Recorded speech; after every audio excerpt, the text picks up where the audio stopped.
Hello everyone, नमस्कार। हमारे YouTube channel में आपका हार्दिक स्वागत है। दोस्तों, हिंदू धर्म में उपवास का बहुत महत्व है।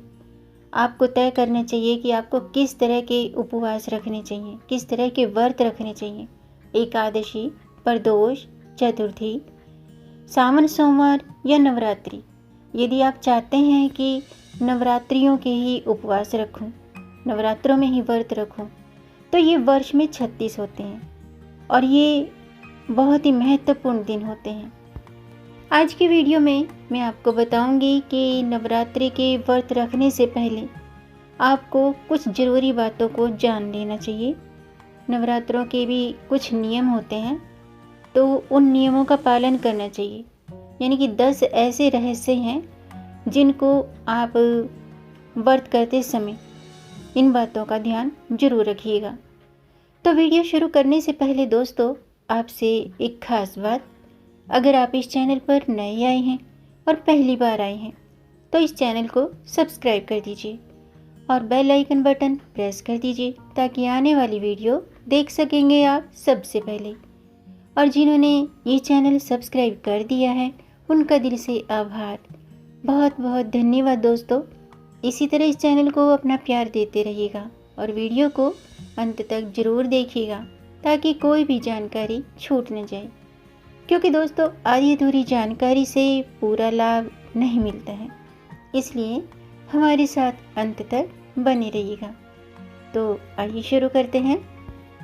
दोस्तों, वर्ष में 4 नवरात्रि होते हैं: चैत्र, आषाढ़, अश्विन और पौष। चैत्र माह में चैत्र नवरात्रि, जिसे बड़ी नवरात्रि या बसंत नवरात्रि भी कहते हैं। आषाढ़ और पौष माह की नवरात्रि को गुप्त नवरात्रि कहते हैं। अश्विन माह की नवरात्रि को शारदीय नवरात्रि कहते हैं। नंबर 2, शरीर के 9 छिद्रों को रखें शुद्ध। जी हाँ दोस्तों, हमारे शरीर में 9 छिद्र हैं: 2 आँख, 2 कान, नाक के 2 छिद्र और 2 गुप्तांग और 1 मुंह। नवरात्रि में शुद्ध जल और मन के द्वारा उक्त अंगों को पवित्र और शुद्ध करेंगे तो मन निर्मल होगा और छठी इंद्री को जागृत करेगा। नींद में भी ये सभी इंद्रियां या छिद्र लुप्त होकर बस मन ही जागृत रहता है। नंबर 3, 9 दिनों में रखें संयम।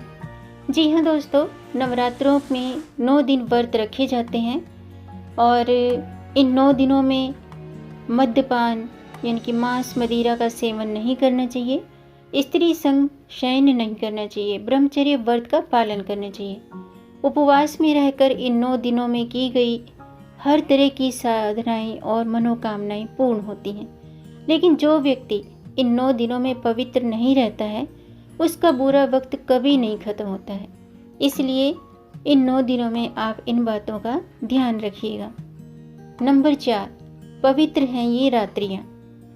दोस्तों, नवरात्रि शब्द से नव, अहोरात्र यानी कि विशेष रात्रियों का बोध होता है। इन रात्रियों में प्रकृति के बहुत सारे अवरोध खत्म हो जाते हैं। दिन की अपेक्षा यदि रात्रि में आवाज़ दी जाए तो वह बहुत दूर तक जाती है। इसलिए इन रात्रियों में सिद्धि और साधना की जाती है। इन रात्रियों में किए गए शुभ संकल्प सिद्ध होते हैं। नंबर 5, अलग अलग देवियाँ। देवियों में त्रिदेवी, नवदुर्गा, 10 महाविद्या और 64 योगिनियों का समूह है। आदिशक्ति अंबिका सर्वोच्च है और इसी के कई रूप हैं: सती, पार्वती, उमा और काली माता भगवान शंकर की पत्नियां हैं। अंबिका ने ही दुर्गामासुर का वध किया था, इसलिए उन्हें दुर्गा माता कहा जाता है। नंबर 6, 9 देवियाँ। शैलपुत्री, ब्रह्मचारिणी, चंद्रघंटा, कुष्मांडा, स्कंदमाता, कात्यायनी, कालरात्रि, महागौरी, सिद्धिदात्री का पूजन विधि विधान से किया जाता है। ये 9 देवियाँ हैं। कहते हैं कि कात्यायनी ने ही महिषासुर का वध किया था, इसलिए उन्हें महिषासुर मर्दिनी कहा जाता है। दुर्गा सप्तशती के अनुसार इनके अन्य रूप भी हैं: ब्रह्माणी, महेश्वरी, कौमारी, वैष्णवी, वाराही, नरसिंही, ऐन्द्री, शिवदूती, भीमा देवी, भ्रामरी, शाकंभरी, आदिशक्ति और रक्तदंतिका। नंबर 7, देवियों की पहचान। यदि आप किसी देवी की साधना या पूजा कर रहे हैं तो आपको ये जानना जरूरी है कि आप किस देवी की साधना या पूजा कर रहे हैं। इसके लिए देवियों को पहचानना सीखें, जैसे कि अष्टभुजाधारी देवी दुर्गा और कात्यायनी सिंह पर सवार है, तो माता पार्वती चंद्रघंटा और कूष्मांडा शेर पर विराजमान है। शैलपुत्री और महागौरी वृषभ पर, कालरात्रि गधे पर और सिद्धिदात्री कमल पर विराजमान है। इसी तरह सभी देवियों की अलग अलग सवारी है। नंबर 8, आदिशक्ति सर्वोच्च है। दोस्तों, आदिशक्ति अंबिका सर्वोच्च है और उसी के कई रूप हैं। सती, पार्वती, उमा और काली माता भगवान शंकर की ये पत्नियां हैं, यानी कि जो मैंने अभी बताया, सती, पार्वती, उमा और काली माता, ये सभी देवियां भगवान शंकर की पत्नी हैं। अंबिका ने ही दुर्गामासुर का वध किया था, इसलिए उन्हें दुर्गा माता कहा जाता है। नवदुर्गा में 10 महाविद्याओं की भी पूजा होती है और इनके नाम हैं काली, तारा, छिन्नमस्ता, षोडशी, भुवनेश्वरी, त्रिपुर भैरवी, धूमावती, बगलामुखी, मातंगी और कमला। ये 10 महाविद्याएं हैं।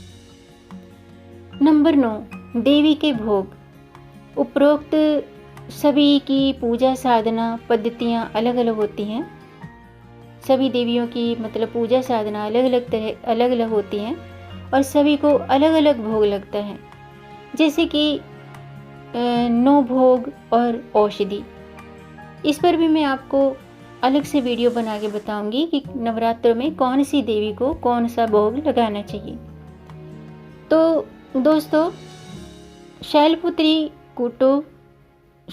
को कूटो और हरड़, ब्रह्मचारिणी दूध दही और ब्राह्मी चंद्रघंटा चौलाई और चंदूसुर कूष्मांडा पेठा, स्कंद माता श्यामक चावल और अलसी कात्यायनी हरी तरकारी और मोहिया कालरात्रि को काली मिर्च, तुलसी और नागदौन, महागौरी को साबूदाना तुलसी, सिद्धिदात्री को आंवला और शतावरी। ये देवियों के भोग हैं। नंबर 10, शक्तिपीठ। दोस्तों, माता दुर्गा, सती या पार्वती के खास स्थानों में से एक है शक्तिपीठ। देवी भागवत पुराण में 108, कालिका पुराण में 26 और शिव चरित्र में 51, दुर्गा सप्तशती और तंत्र चूड़ामणि में शक्तिपीठों की संख्या 52 यानी कि 52 बताई गई है। साधारणतः 51 शक्तिपीठ माने गए हैं और तंत्र चूड़ामणि में लगभग 52 शक्तिपीठों के बारे में बताया गया है। शक्तिपीठों के अलावा भी कई प्रसिद्ध और चमत्कारिक मंदिर हैं।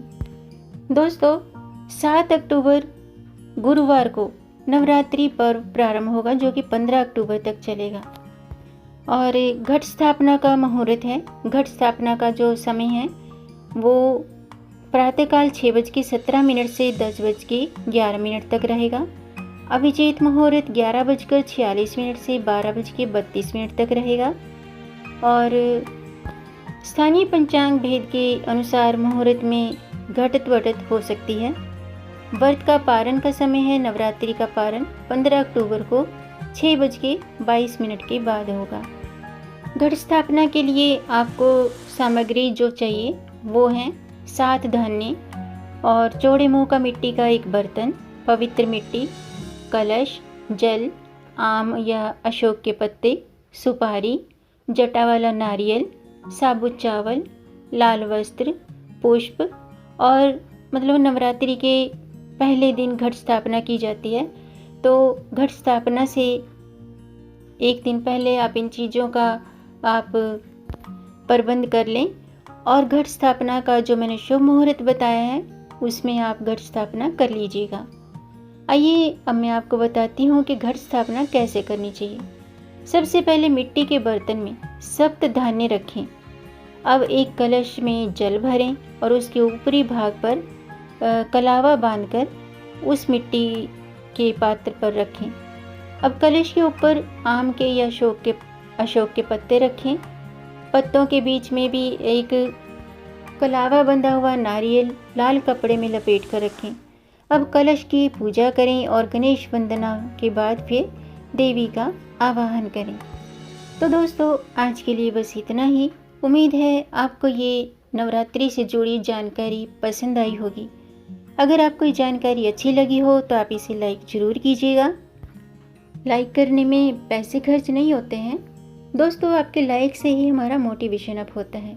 इसलिए अगर आपको जानकारी अच्छी लगी हो तो आप इसे लाइक करें, शेयर करें, और अगर आपका कोई प्रश्न है या कोई सुझाव है तो कमेंट बॉक्स में ज़रूर लिखिएगा।